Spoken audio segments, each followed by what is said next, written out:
A day in my life as a factory worker here in Taiwan. Yo, what's up mga kaniha? For today's episode na nga, masyad sa Ramen Night Market. Di ba gano'n? Let's go! So pagkalabas nga sa MRT Exit 5, ito agad ang bubungad sa'yo.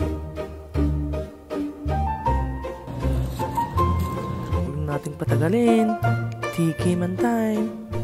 Ito nga pala yung famous na Xiaolong Soup Dumplings. Na pag pumunta kayo dito ay wag na wag yung palampasin kasi super yummy, hindi kayo magsisisi. Isa nga pala ito sa mga nagustuhan ko dito sa night market, ang roasted beef. Lasang-lasa mo yung pagka-beef, lalo pag salt and pepper lang. Super.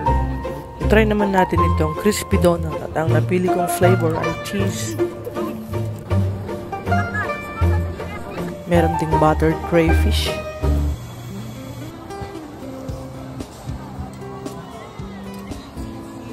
Dito nga pala ay mahaba ang pila. Akala ko kung ano yung pinipilahan nila. Yung pala ay yung puting ampalaya. I tried this one too. Para siyang bulalo na papaitan. Meow.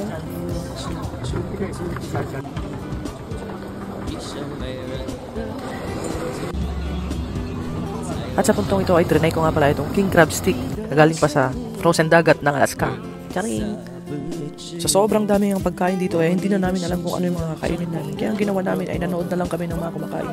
Charing! At ito nga pala yung favorite niya, ang sit. Diyan nga ay inaantay pa niya na may mahila siyang mozzarella. Tignan natin. Wala.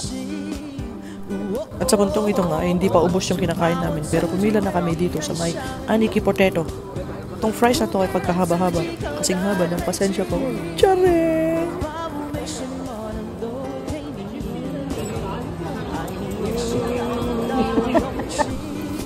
Sadyang nakakaaliw panoorin yung mga Taiwanese na gumagawa ng mga pagkain dito. Napakalinis nila. Meron din silang higanteng pusit na inihaw. Kung hindi lang mataas ang kolesterol ko minsan, ay malamang tinira ko na yan.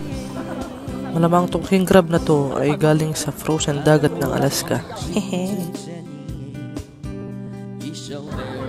Nagtataka nga ako kung ito ba ay pakpak ng ostrich kasi ang lalaki ba naman.